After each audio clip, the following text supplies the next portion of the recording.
Assalamualaikum warahmatullahi wabarakatuh. Selamat pagi anak-anak kelas 8 yang ibu banggakan dan ibu sayangi. Alhamdulillah pada kesempatan pagi hari ini kita bisa berjumpa lagi dengan Bu Masia dalam mata pelajaran fikih. Untuk mata pelajaran fikih kali ini kita akan membahas mengenai sujud tilawah.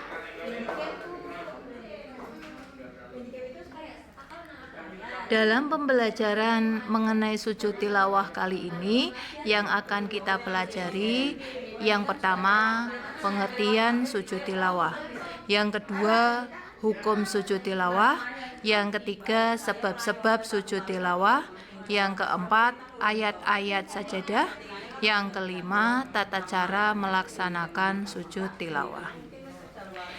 Nah, marilah kita mulai pembelajaran kita yang pertama, yaitu mengenai pengertian sujud tilawah. Nah, sebelum kita mulai belajar, biasakanlah kita selalu berdoa kepada Allah dengan membaca basmalah bersama-sama. Bismillahirrahmanirrahim. Ya, terima kasih ya anak-anak. Kita langsung saja mulai materi kita pada pagi hari ini dengan materi yang pertama, yaitu pengertian sujud tilawah. Sujud tilawah pengertiannya apa? Sujud tilawah itu yaitu sujud yang dilakukan setelah membaca atau mendengar ayat-ayat tertentu dalam Al-Quran. Nah, ayat-ayat tertentu itu disebut dengan ayat sajadah. Yang kedua, hukum sujud tilawah. Apa hukum sujud tilawah itu? Hukum sujud tilawah adalah sunnah. Nah, hal ini dijelaskan dalam hadis Rasulullah yang artinya dari Ibnu Umar radhiyallahu an, sesungguhnya Rasulullah Shallallahu alaihi wasallam suatu saat beliau pernah membaca Al-Quran di depan kami. Maka ketika beliau sampai pada ayat sajadah, beliau takbir dan bersujud, dan kami pun ikut bersujud bersama beliau. Hadis riwayat Abu Dawud. Hadis yang juga sama diriwayatkan oleh Imam Bukhari. Jadi ini mengenai hukum dari sujud tilawah. Nah, memang salah satu cara bagi kita untuk selalu mendekatkan diri kepada Allah Subhanahu wa taala yaitu dengan cara sujud. Sujud termasuk salah satu ibadah. Apalagi sujud tilawah ini banyak hikmah yang terkandung di dalamnya. Di antaranya dengan kita melakukan sujud tilawah, insya Allah kita akan terbebas dari godaan setan. Ya. Jadi apabila kita ingin memohon kepada Allah dijauhkan dari godaan setan, salah satu hal yang bisa kita lakukan adalah dengan melakukan sujud syukur. Karena apabila kita melakukan sujud syukur, maka setan-setan yang saat itu berada di sekitar kita akan berkata, orang ini diperintahkan sujud lalu dia sujud. Aku diperintahkan sujud, aku tidak sujud. Nah, ini merupakan bentuk penyesalan dari setan. Ya, karena dulu pernah dia diminta sujud, dia tidak mau sujud, sedangkan manusia diminta sujud, dia langsung sujud. Namun penyesalan setan ini sudah tidak ada gunanya. Ya, jadi hukum dari sujud tilawah adalah sunnah. Nah, sekarang kita akan belajar materi yang ketiga, yaitu tentang sebab-sebab dilakukannya sujud syukur. Untuk sebab-sebab dilakukannya sujud syukur ada dua. Yang pertama, apabila kita membaca ayat sajadah. Yang kedua, apabila kita mendengar ayat sajadah. Ya, jadi ada dua sebab kita melakukan sujud syukur. Yang pertama bisa karena kita membaca ayat sajadah, yang kedua bisa karena kita baru saja mendengar ayat sajadah. Nah, kemudian materi yang keempat adalah ayat-ayat sajadah. Nah, ayat-ayat sajadah di dalam Al-Qur'an itu ada 15 ya. Yang pertama surat Al-Isra ayat 109. Yang kedua surat Al-A'raf ayat 206. Yang ketiga surat Ar-Ra'd ayat 15. Yang keempat surat An-Nahl ayat 50. Yang kelima surat Maryam ayat 58. Yang keenam surat Al-Hajj ayat 18. Yang ketujuh surat Al-Hajj ayat 77. Yang kedelapan surah Al-Furqan ayat 60. Yang kesembilan surat As-Sajdah ayat 15. Yang ke-10 surat An-Naml ayat 26. 11 surat Fussilat ayat 38. 12 surat An-Najm ayat 62. 13 surat Shad ayat 24. 14 surat Al-Insyiqaq ayat 21. Dan yang ke-15 adalah surat Al-Alaq ayat 19. Itulah ya ayat-ayat sajadah yang terkandung di dalam Al-Qur'an.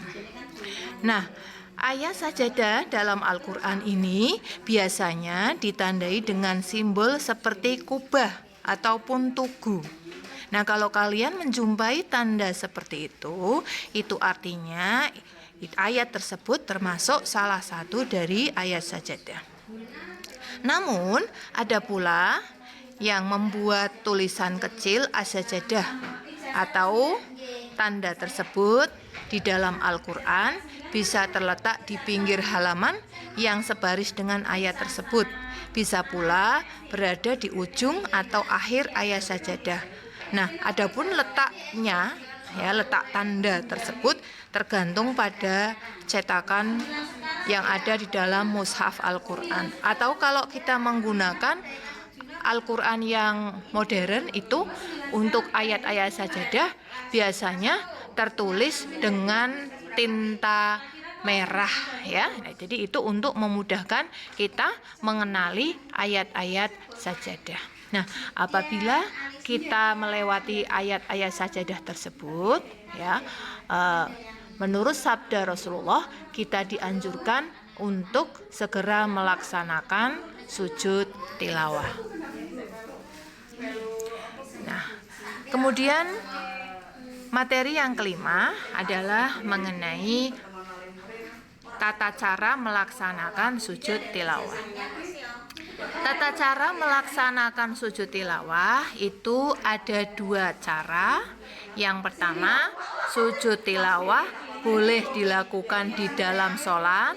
Yang kedua, sujud tilawah bisa dilakukan di luar sholat. Apabila sujud tilawah dilakukan di dalam sholat, ya, ketika kita mendengar atau kita membaca ayat sajadah, langsung kita melakukan sujud. Kemudian kita melanjutkan sholatnya lagi. Ya, nah di sini perlu kita ketahui ya. Jadi ada kata-kata ketika kita sholat kita mendengar. Kita mendengar itu berarti apabila posisi kita pada waktu itu sebagai makmum dalam sholat. Ya, lah kok imamnya membaca salah satu ayat sajadah. Kalau imamnya itu melakukan sujud tilawah, maka kita sebagai makmum diwajibkan untuk melakukan sujud tilawah.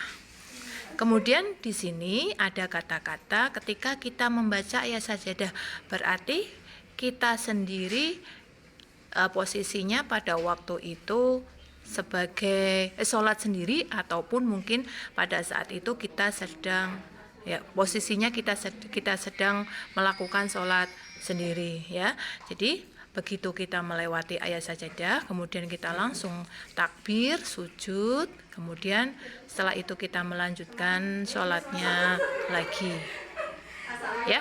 Nah, tapi apabila pas ayat sajadah yang kita lakukan itu pada surat Al-Alaq ya, ayat terakhir. Nah, itu kan ayat tersebut berada di ujung surat ya. Kalau kita melewati, kita membacanya pada saat sholat, maka setelah kita melakukan sujud tilawah, kita bangun lagi, kita tambah surat yang lain ya. Itu khusus untuk surat Al-Alaq ya, karena surat Al-Alaq kebetulan ayat sajadahnya berada di penghujung surat.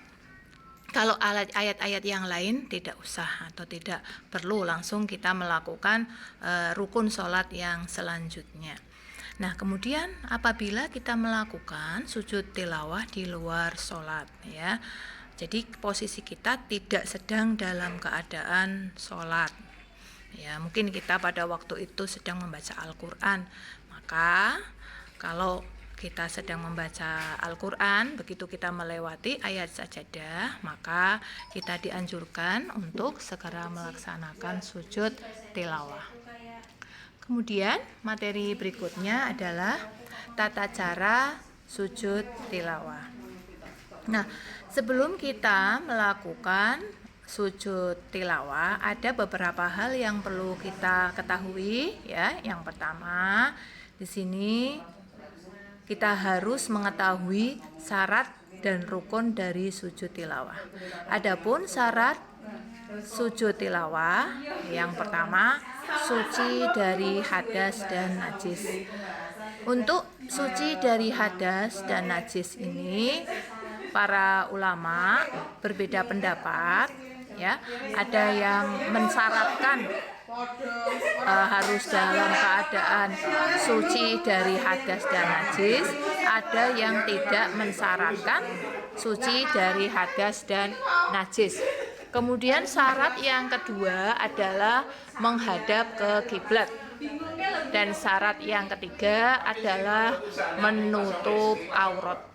Itu adalah syarat sujud tilawah. Kemudian rukun sujud tilawah. Rukun sujud tilawah itu ada 5, sama seperti rukun sujud syukur ya.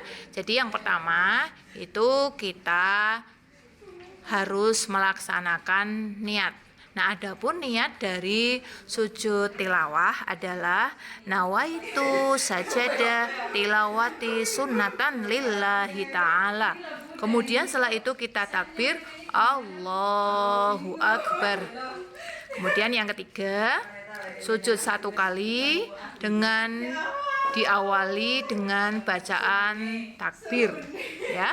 Nah, bacaan dari sujud tilawah sebagaimana sujud syukur ya, itu adalah sama, yaitu sajada wajhiya lilladzi khalaqahu wa sawwarahu wa syaqqa sam'ahu wa basarahu bihaulihi wa quwwatihi fatabarakallahu ahsanul khaliqin. Kemudian setelah membaca bacaan sujud tilawah, kemudian duduk ya, kemudian dilanjutkan dengan salam. Itu apabila kita melakukan sujud tilawahnya karena kita sedang dalam keadaan tidak sholat, misalnya sedang tadarus Al-Quran. Tapi kalau kita melaksanakan sujud tilawahnya sedang dalam keadaan sholat, begitu kita selesai melakukan sujud tilawah, kemudian kita langsung berdiri lagi untuk melanjutkan rukun sholat yang selanjutnya ya. Jadi itu materi kita yang kita pelajari pada kesempatan pagi hari ini. Nanti setelah kalian menyaksikan video dari Bu Mazia mengenai sujud tilawah ini ya, setelah itu kalian silahkan buka e-learning, kamu lihat ya tugas yang sudah Ibu share di sana, kamu kerjakan ya. Terima kasih atas perhatiannya. Ibu akhiri, wassalamualaikum warahmatullahi wabarakatuh.